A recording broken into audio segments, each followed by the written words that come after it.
Okay. My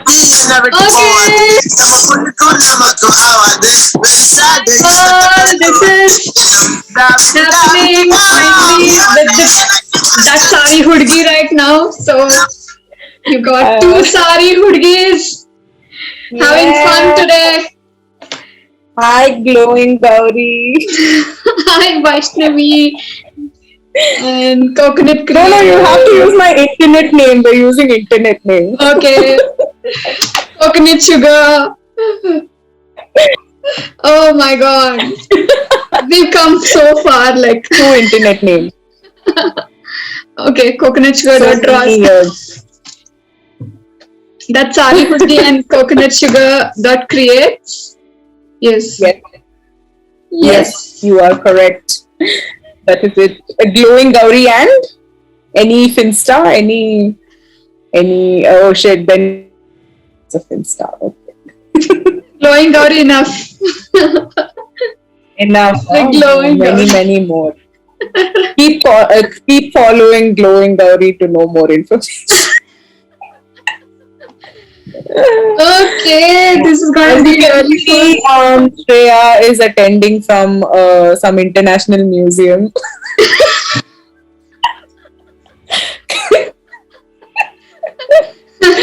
Yeah, and I am just in my room. I don't She know has how it is. a better room and like a No, like wonderful mural behind her, and then it's all yellow. It's Frida Kahlo and yes, we not. were just talking behind the scenes about how much we are influenced by Frida Kahlo, as is everyone in pop culture. But we took it to an extra level, some other type of obsession, right? Yes, So absolutely. Shreya's wearing like flowers and homemade earrings and like the Made colors by and that Sari Hudgi. eh. Yeah. So we know each other in the days of Shrishti, and that's when she bought those. She was my first customer to buy those earrings from me. So thank you so much. Um, Yes. always been supportive of my journey. Thank you so much. What an energy Shreya brings always. But she's that type of person who you can tell whatever you want, even the craziest ideas, and she'll be like, yeah, very nice. And I just fed into it. I'm like, yeah, okay, I'll go and tell the like dumbest idea to Shreya, and she's like, wow, dude, I get that validation. Like, thank you so much. I've done better Crazy. things.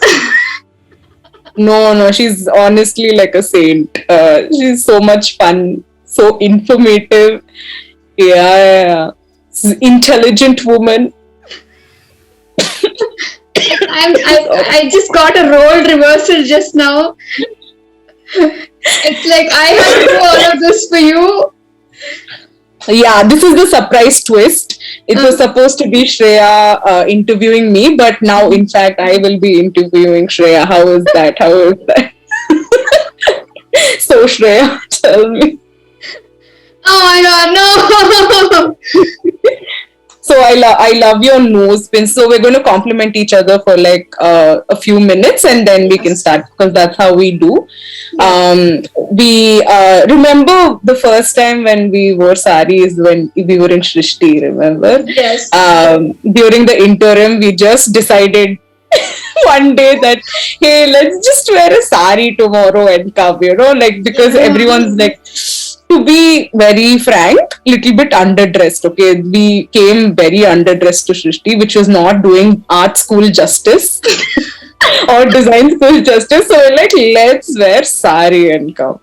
Yes. And yeah, we wore sari, and the sari saga started from there.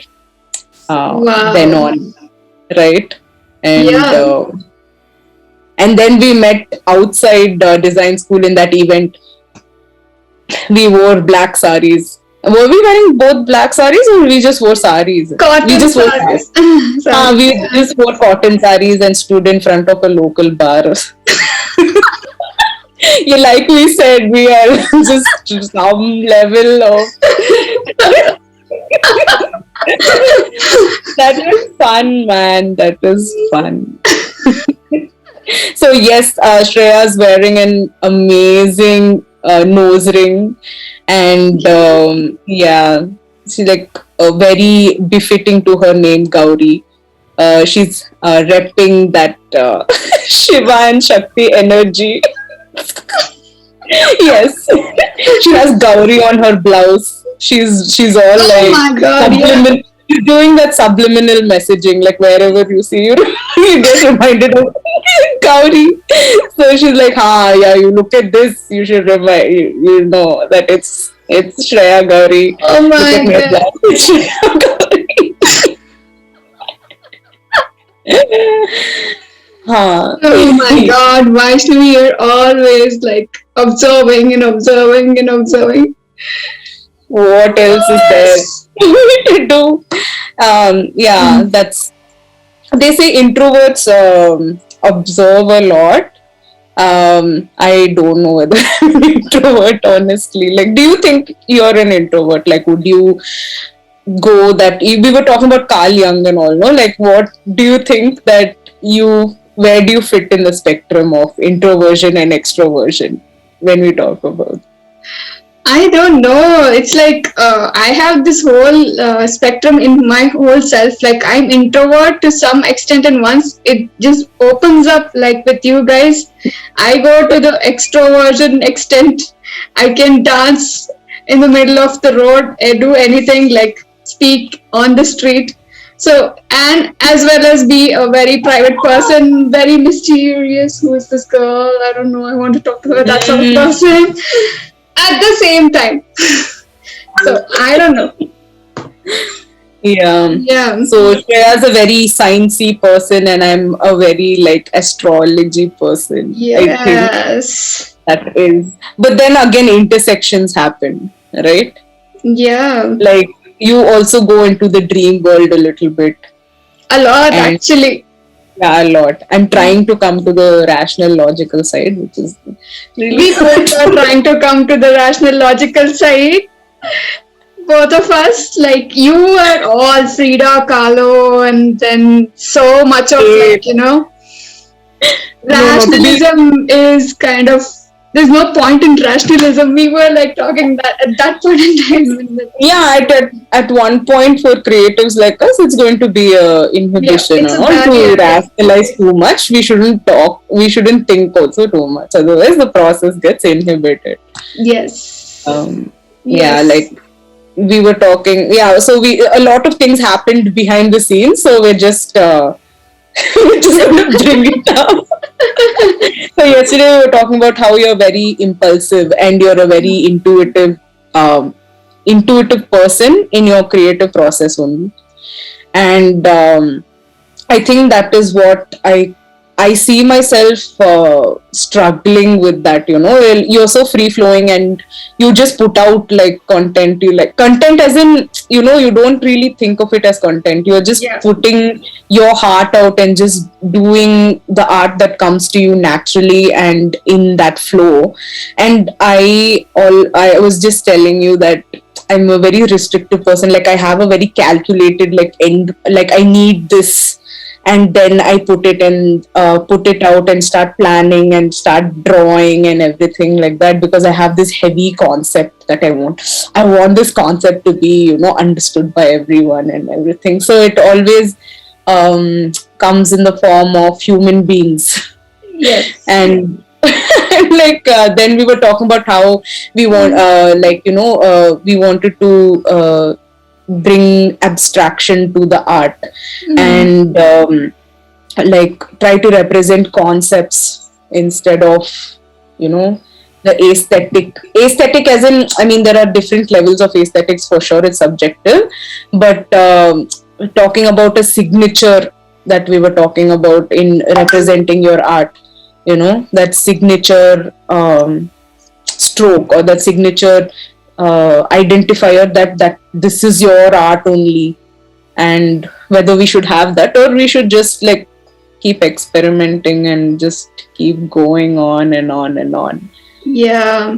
So one thing I admire about you is like you plan your madness. You plan what you want to do, and you have this theme. You have this whole like how we were discussing yesterday, like how it all started with one word like inclusion, and then you started exploring various forms of inclusion, either through face portraiture you were doing, or just observing the local people, how they wear the jade and with the ponytail, or how the man is wearing kachas, or like from that kind of inclusion to like in, from a form based inclusion, you're trying to move into the abstract world and understanding that kind of inclusion, like how you express your basic thoughts which can't be expressed in abstract form, that kind of an inclusion. So I'm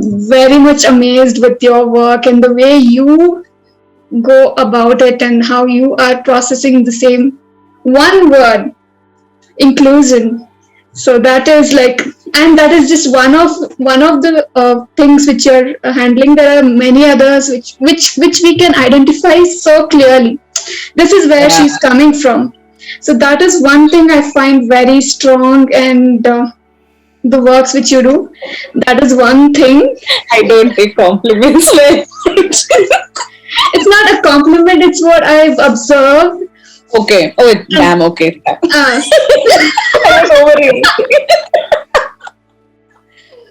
Compliment, like I just love the thing with the way you started with that sari hudgi, and Yeah, that was the thing, that man. is that takes a lot of courage, and Mm. like like ownership, that it's today I wore the sari. I For the first 5 seconds I was like, oh my god, sari, I don't know which side is the front. I still don't know if I'm wearing it ulta or straight, but but That's the the process best part. That's the best part. Okay. but the process of So I like think, mm, yeah. making So, myself wear the sari, I felt I wasn't looking at myself that much. Like the time I mm, take to wear a sari, I feel like I know I'm like wearing myself something, and I'm feeling more special today. Thank you for that. Yeah, and yeah. I want you to talk about your sari journey on this show. Oh, Mm. yeah. Okay. This is amazing. Because, yeah, we gave you a preview to how it all started. Like, we were Mm. just kids in an art school or design school, and we were just being like, yeah, let's just do it. I don't know how that came, but more I looked into what sari means to me is why I really fell in love with saris. Is that you told the key word for today, which is inclusion. Okay. So, I mean, there are many, you can say, tales of the origins of sari. There are many, well, communities wearing different kinds of versions of saris or versions of garments that look like saris. But for me, what it meant is that, first of all, for a very superficial way. Okay, so I am very insecure about. I need to use that. I was very insecure about my weight, and it so happened that it was very, very hard for me to shop, and I was just losing my mind. And I was just like, I'm buying too many clothes. I am not getting the right size. If I do, I it doesn't fit my body properly, and I'm just got like really, really frustrated. And then I saw, okay, I many things happened at the same time to make me fall in love with saris. Okay, so this is one thing, and that's where my inclusion, you can say, my inclusivity was another hook for me to fall in love with saris. Another thing is I blame this this director called Gautam Vasudev Menon. Okay. You know him, No, no, but no. No. you don't know him? Okay, cool. So he's this director Mm-hmm. who directed Kaka Kaka, Surya and Jyotika. Mm-hmm. Um, and then he directed Vinay Tandi Varvaya, which was remade in Hindi to Ek Divana Tha, that Hosanna song. Uh, Ah. Comment if people know, please comment and tell Shreya who is GVM and at least these and amazing songs. I would have heard these songs. Okay, so he portrays his women with saris. Okay, and this one particular movie called Vinay Tandi Varvaya with Trisha acted. South Indian actress Trisha, yeah. So she wore this sari, all simple saris, and she just like rocked it, and I was just blown away. And I'm like, yo, like this is amazing. So at one point it became like really deep about inclusion and I want to wear saris. To another thing is that glamorized simplicity of just wearing a sari. Another third point, availability. Mom had a lot of saris. Okay. So, and then I realized that, hey, you know what? Blouse is basically a crop top. So, Yes. Yes. and yeah, I'm like, that was a thing. And I was just like, yeah, let's just throw it on, see how you feel. And I like to challenge the norms, okay? I like to challenge people, especially when they come and tell me you can't do it. Or it's too hard for you to do it. And I'll be like, I'll do and show. I don't know where. So they're like, you can't run in a sari, you can't, wear a sari for more than 2 hours. And I'm like, I will show. So I literally like used to practice wearing saris at home, drape saris at home, watch YouTube videos of what's the most efficient way of, draping a sari. Then, of course, the queen of sari in media, Mandira Bedi, Oh also my little God. bit Yes. influenced me, and I'm like, I'm a girl who has short hair. And another thing is like you can't wear saris with short hair because you need to have that long traditional, yeah, all very traditional restrictive connotations. And we've seen a lot of women contemporaries and my older kind of women to me who have broken that mold long time back, and I'm like, why are they still saying this?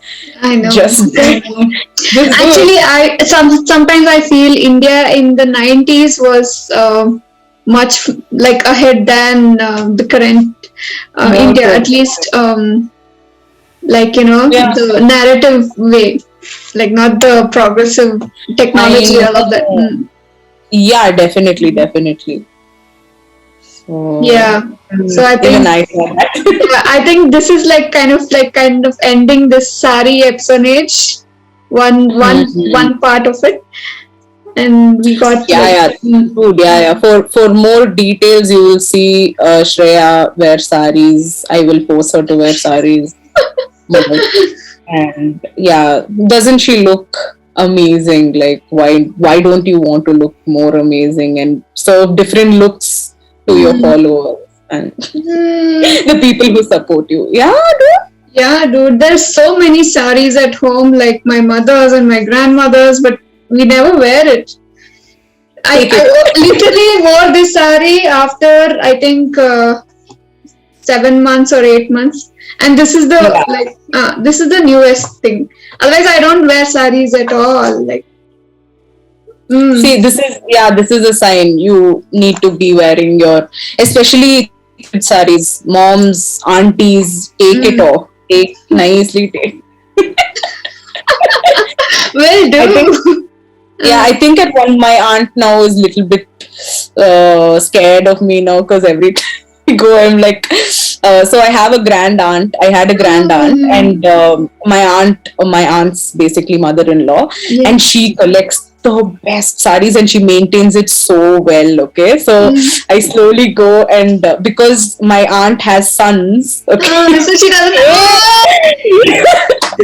so I go there and I'm like, can I have, it's my grandaunt's name is Shardamma. So I'm like, can I have Shardamma sari? So she definitely just gave me 2, 3 pieces and I'm just like, I'm coming back for more. So my aunt is just like, okay. And now it's trained in their brain that my relatives now they're like, oh, if you want to buy something for Vaishnavi, buy sari. And I'll happily take whatever sari. Like I don't give me any sari. So in my house, it used to be like when we are all growing up. So all my grandmother's saris, which are like silk but very old ones, we used to get pavadas out of it. We used to get stitched. So each time for one festival, if we go summer holidays, if we go, she'll find one sari and she'll be like, "Ah, in this sari you stitch one langa damni and all of that." So I have a couple. So that's still there. She still looks at me and she'll be like, "I have one sari. You can go take it and go and stitch a langa downy for it." I think we're just wasting a lot of that pallu material for langa downy. I can just wear a sari. I don't know kids nowadays whether they do that. Like, do they get it? Do they get their moms or their grandma's saris made into langa jackets or pavadas, or I don't know whether they do that still, man. I feel like that's such a cute tradition. Yes, it is. Because I have my mom's wedding sari converted into a langa davni, like a jacket, and it's like this heavy silk, like what will they do afterwards? They don't wear it. Yeah. Dude, this culture is amazing, dude. Like we've been sustainably living for a very long time in India. Well, I'll tell you one thing. I started following this guy who makes dhotis. Okay, he's found out like there are more than 200 plus ways of wearing dhotis. So I tried one of it using a sari. I wore it. I saw that post. Please go like that post. That was amazing. And it got featured on his site as well. Yeah, please. Yes, this is what I'm talking about. Androgynous fashion. Anyone can wear anything. Yeah. Please. Yeah. Everyone wear sari. Everyone wear dhotis. Everyone, all the genders. Yes. Whatever you identify I think we're just done with this elastic thingy, right?